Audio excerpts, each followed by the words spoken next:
Okay, welcome to the second part of our Chapter 2 lecture. We are continuing with our accounting processing cycle. Now we're noting that during the accounting period, we start with source documents, preferably third-party documents. We analyze those transactions within those documents and we record our journal entries.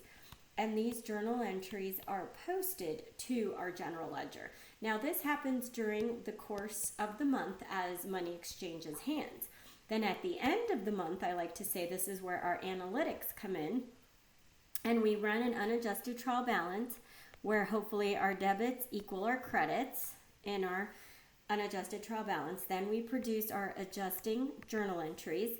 Then we get our adjusted trial balance, and from the adjusted trial balance is where we are preparing our financial statement. Note, our adjusted trial balance is where we prepare our financial statements.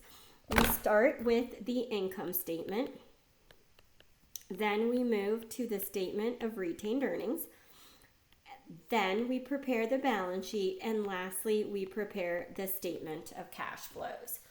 So we start with our income statement, then we prepare our statement of retained earnings, then our balance sheet, then our statement of cash flows. And note, we need, from our income statement, we need our net income, and that gets placed in our statement of retained earnings.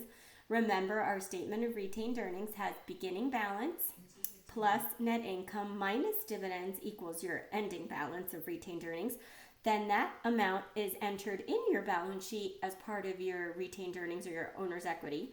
Then from the balance sheet, we take our cash, and then we have our statement of cash flows. Then at the end of the year, at year end, we actually do our closing process where we are closing our temporary accounts into our permanent accounts. Now we remember from our previous lecture that our temporary accounts were our income statement accounts, and we are moving those to our balance sheet.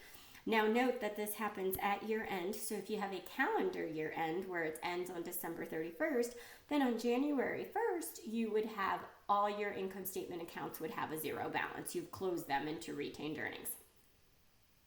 So we are now analyzing each step of the accounting process individually. So again, we're going to identify the transactions that affect our accounting equation.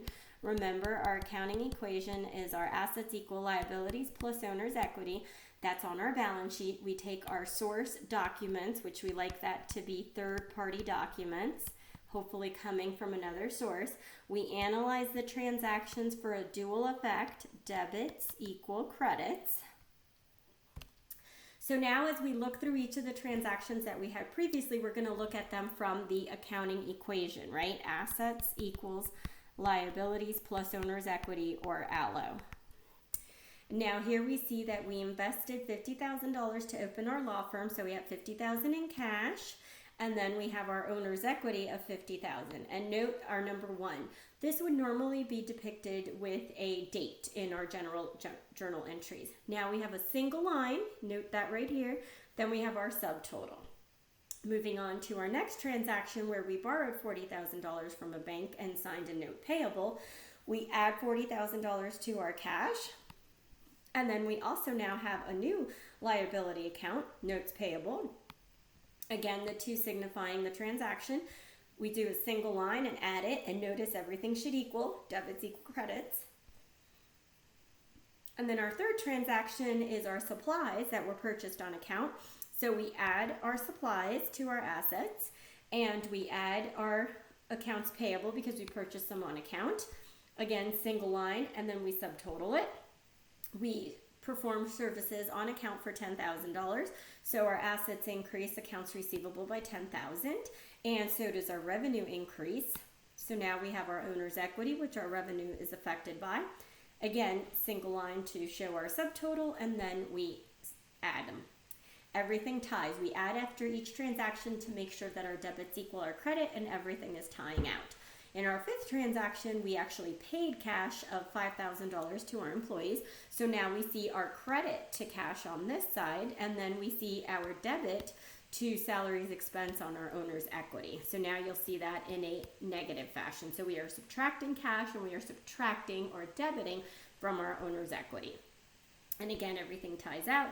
Now we used $500 of our supplies, so that would be supplies expense as a credit, and we are reducing our asset of $500 in supplies.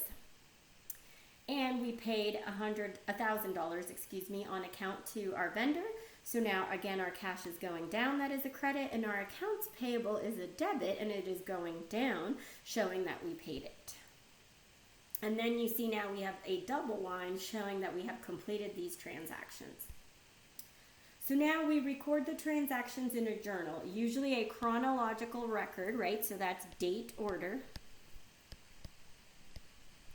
And then it's basically everything that affects the company, and then we are expressing debits equal credits, always, right? Our debits equal our credits. We have dual entry accounting. So then we have special journals such as sales journals. We might also have our cash receipts journals, our payment journals, and then a general journal, or GJE, is basically anything that's not a special journal. So usually those are just your general month-end closing transactions. So here now we are looking at all of the transactions that we did previously, the $40,000 note, and now we're looking at it in terms of a journal entry. So you see here our journal entry looks very similar to our T accounts. Debits are always on the left, credits are always on the right. You notice we always start with the debit account, and then the credit account is indented. So that's how we do it, and then you'll see here, probably here we would have the date or the number. Usually it's a date, so like maybe 1/15, etc. So these are all the transactions that we did in 2016, and we're going to go through each of these so you can get practice on how to record it.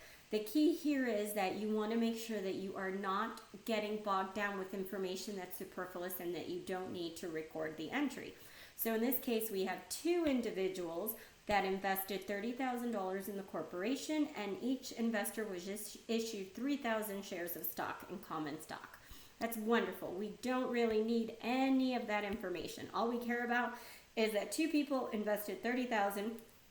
So 30,000 times 2 gives us our 60,000.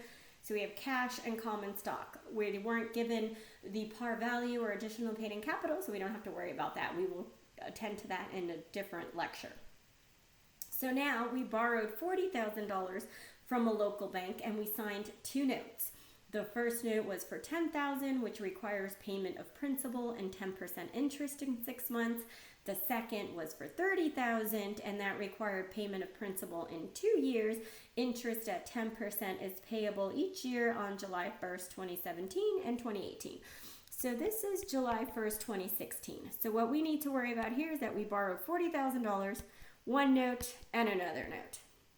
So you can record it just like this, or you can do notes payable $10,000, and then you can do notes payable $30,000. So you can break it up into two different notes because you do have the different due dates. That would be my recommendation. But all this extra information about the interest you don't need, because right now you're only recording as of July 1st, and all you really need to record is the getting of the cash and incurring the note payable.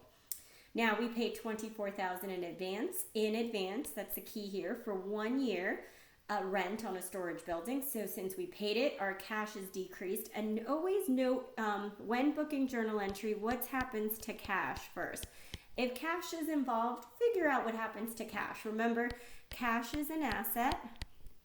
It increases on the debit and it decreases on the credit. So in this case, if we paid, we know that cash is decreasing, then it would be easier to just figure out that since we paid in advance, that's prepaid rent. And remember, prepaid rent is an asset account. Then we purchased furniture and fixtures for $12,000 cash. Again, cash is going down, so that's a credit, and we debit furniture and fixtures. Now we purchased $60,000 of clothing inventory, so that's a key here, inventory on account. And so basically we know inventory is an asset and it's increased with the debit, and on account is our accounts payable. We owe for that inventory, so that's our $60,000 credit. Now we purchased $2,000 for cash, so cash is decreased, so that's a credit, and we're going to debit our supplies for $2,000. Now, during the month, we sold merchandise costing $20,000, and we sold it for $35,000 cash. So this is going to require two journal entries. The first being the sale. So we have cash that we're receiving for $35,000 in our sales revenue. And then we have our cost of goods sold, our expense for $20,000. Now, if you remember for managerial accounting, sales revenue minus your cost of goods sold equals your gross profit. So in this case, we have $35,000 minus our $20,000 gives us our $15,000 of gross profit. So remember, this is part of our perpetual inventory system that basically every time a transaction takes place, we are actually recording two transactions, one for the sale of the revenue and the other one to show the cost of goods sold and the reduction in inventory. Now, we sold clothing on account to St. Jude School for Girls for $3,500, so we sold it for $3,500 and it cost us $2,000. Again, two entries. Accounts receivable because we sold it on account. Cash was not affected this time, but it is still our sales revenue and our cost of goods sold and inventory. So same thing. If we try to find our gross profit, sales revenue minus our cost of goods sold is our gross profit. So that gives us $3,500 minus $2,000 is our $1,500 is our gross profit. So I mentioned earlier our perpetual inventory system that is continuous, that requires two journal entries, one for the sales revenue and the other one for the cost of goods sold and the reduction to inventory. Periodic inventory system is usually adjusted with a physical count. Okay, we will stop right here and then we will pick up again with a second lecture.